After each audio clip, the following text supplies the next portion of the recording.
Hello दोस्तों, स्वागत है आपका हमारे YouTube channel study with S के क्लासेज में। देखिए दोस्तों, हम लोग भारतीय संविधान के सभी भागों के बारे में डिस्कस कर रहे हैं। तो देखिए दोस्तों, आज हम लोग संविधान का भाग 4 जो आपका राज्य के नीति निर्देशक तत्व और मूल कर्तव्य के बारे में जिसमें वर्णन किया गया है उसको देखेंगे। देखिए दोस्तों, आज हम लोग केवल राज्य के जो नीति निर्देशक तत्व दिए गए हैं संविधान के भाग 4 में, जिसमें दोस्तों ये आपका अनुच्छेद 36 से 52 तक इसका वर्णन किया गया है। और इसी में दोस्तों अनुच्छेद 36 से लेके अनुच्छेद 39 तक आज हम लोग इस वीडियो में डिस्कस करेंगे। अनुच्छेद 36, 37, 38 और 39 इसका डिस्कस आज की वीडियो में होगा, और बाकी जो है सभी अनुच्छेद अन्य वीडियो में हम लोग देखते रहेंगे। तो देखिए, पहला क्वेश्चन आपसे ये पूछा जाता है कि जो राज्य के नीति निर्देशक तत्व में वो किस भाग में वर्णित है, तो उसका आपका हो गया भाग 4। और दूसरा क्वेश्चन आपसे ये पुटअप किया जाता है कि अनुच्छेद जो आपका 36 से 51 तक है वो किसके बारे में वर्णन करता है, तो ये राज्य के नीति निर्देशक तत्वों के बारे में वर्णन करता है। और सबसे मोस्ट इम्पॉर्टेंट क्वेश्चन जो इस चैप्टर से बनता है दोस्तों, कि जो राज्य के नीति निर्देशक तत्व हैं वो किस देश के संविधान से लिए गए हैं, ये क्वेश्चन काफ़ी इम्पॉर्टेंट है। तो देखिए, ये आयरलैंड के संविधान से लिया गया है, इसको आप ज़रूर याद रखिएगा। ये कहाँ के संविधान से लिया गया है, तो ये आयरलैंड के संविधान से लिया गया है। अब देखिए इसमें क्या कहा गया है दोस्तों। देखिए, जो नीति निर्देशक तत्व हैं वे हमारे राज्य के सम्मुख कुछ ऐसे सिद्धांत उपस्थित करते हैं जिसके पालना द्वारा देश के नागरिकों का सामाजिक, आर्थिक और नैतिक उत्थान हो सकता है। मतलब राज्य के सामने ऐसा सिद्धांत उपस्थित किया जाता है, मतलब एक ऐसा नियम लाया जाता है जिससे जो देश के नागरिक हैं उनके जो सामाजिक, आर्थिक और नैतिक, राजनैतिक उत्थान हो सके। देखिए दोस्तों, जो सामाजिक, आर्थिक और राजनैतिक शब्द है इसका उल्लेख आपकी प्रस्तावना में भी किया गया है। तो ये आपसे क्वेश्चन पूछा जाता है कि ये सामाजिक, आर्थिक और राजनैतिक जो शब्द है इनका उल्लेख 2 बार संविधान में कहाँ कहाँ हुआ है, तो एक आपका प्रस्तावना में सबको पता होगा, और दूसरा क्या है आपका राज्य के नीति निर्देशक तत्व। ये क्वेश्चन भी काफ़ी इम्पोर्टेंट है। और देखिए दोस्तों, जो राज्य का नीति निर्देशक तत्व है इसको न्यायालय में चुनौती नहीं दी जा सकती है, इसको आप लोग ध्यान रखिएगा। लेकिन राज्य नीतियाँ बनाते समय इन तथ्यों का ध्यान जरूर रखिएगा, ऐसा कहा गया है। मतलब मान लीजिए डीपीएसपी जो आपका दिया गया है, जिसको राज्य के नीति निर्देशक तत्व को शॉर्ट फॉर्म में डीपीएसपी कहते हैं, डीपीएसपी, इसको भी याद रखिएगा दोस्तों, ये शॉर्ट फॉर्म है इसका। तो इसको जो है उच्च न्यायालय में चुनौती नहीं दी जा सकती, या किसी भी न्यायालय में चुनौती नहीं दी जा सकती। लेकिन जो इसके नियम है, इसको बनाते समय कोई भी नियम अगर राज्य बना रहा है तो इस जो डीपीएसपी है इसको ध्यान में जरूर रख के ही आगे नियम बनाएगा।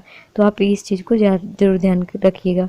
और देखिए दोस्तों, जो डीपीएसपी है, जो आपका राज्य का नीति निर्देशक तत्व है, ये किसकी विचारधाराओं से पूर्णतः लिप्त है, ये क्वेश्चन भी पूछा जाता है। तो देखिए, जो गांधीवादी विचारधारा है उससे पूर्ण रूप से प्रभावित है आपका डीपीएसपी, तो आप इसको भी याद रखिएगा। देखिए, जो राज्य के नीति निर्देशक तत्व हैं ये सकारात्मक होते हैं। कारण क्या है, इनको इन्फोर्सेबल, मतलब ये सब क्या है, इन्फोर्सेबल है। राज्य चाहे तो इनको माने और चाहे तो ना माने। लेकिन अगर राज्य कोई कानून बनाता है, कोई नियम बनाता है, तो इनको ध्यान में जरूर रखना पड़ेगा राज्य को। इनके अगेंस्ट जाके राज्य कोई नियम नहीं बना सकता है, ये जरूर ध्यान रखिएगा। देखिए दोस्तों, जो इनफोर्सेबल है इसका मतलब क्या हो गया, मतलब इस पर कोई दबाव नहीं है राज्य के ऊपर कि वो इस चीज़ को माने ही, लेकिन नीतियाँ बनाते समय उसको उन बातों को जरूर ध्यान रखना होगा। तो और सकारात्मक यहाँ इस पॉइंट को क्यों लिखा गया है, क्योंकि देखिए दोस्तों, जो आपके मौलिक अधिकार हैं उनको कहा जाता है कि वो राज्य के प्रति नकारात्मक प्राप्त होते हैं, लेकिन जो आपके नीति निर्देशक तत्व हैं ये राज्य के प्रति क्या होते हैं, सकारात्मक। कारण क्या है, जो आपके मौलिक अधिकार हैं अगर उनका हनन होता है तो आप उसको उच्च न्यायालय में उसके लिए गुहार लगा सकते हैं राज्य के अगेंस्ट।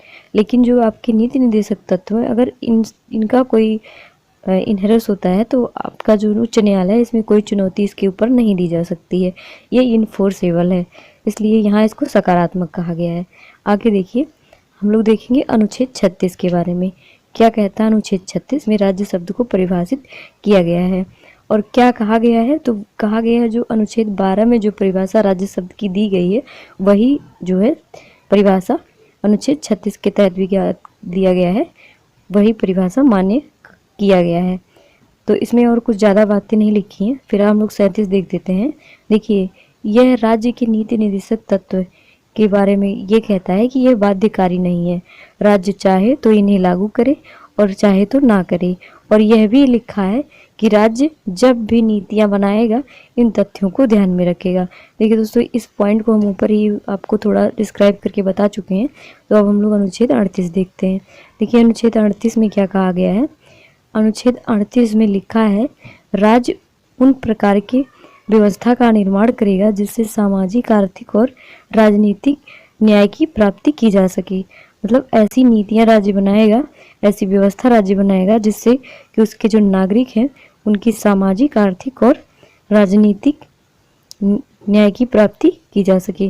देखिए दोस्तों, ये हम आपको ऊपर वीडियो में पहले ही बता चुके हैं। जो सामाजिक, आर्थिक और राजनीतिक शब्द है, ये प्रस्तावना में भी उल्लेखित है और डीपीएसपी में भी उल्लेखित है। भारतीय संविधान के 2 भागों में इसका उल्लेख किया गया है, तो ये भी याद रखिएगा। आगे देखते हैं अनुच्छेद 39। देखिए दोस्तों, यह अनुच्छेद जो है डीपीएसपी का जो सबसे महत्वपूर्ण जो है अनुच्छेद है। इसमें कुल 6 बातें लिखी गई हैं।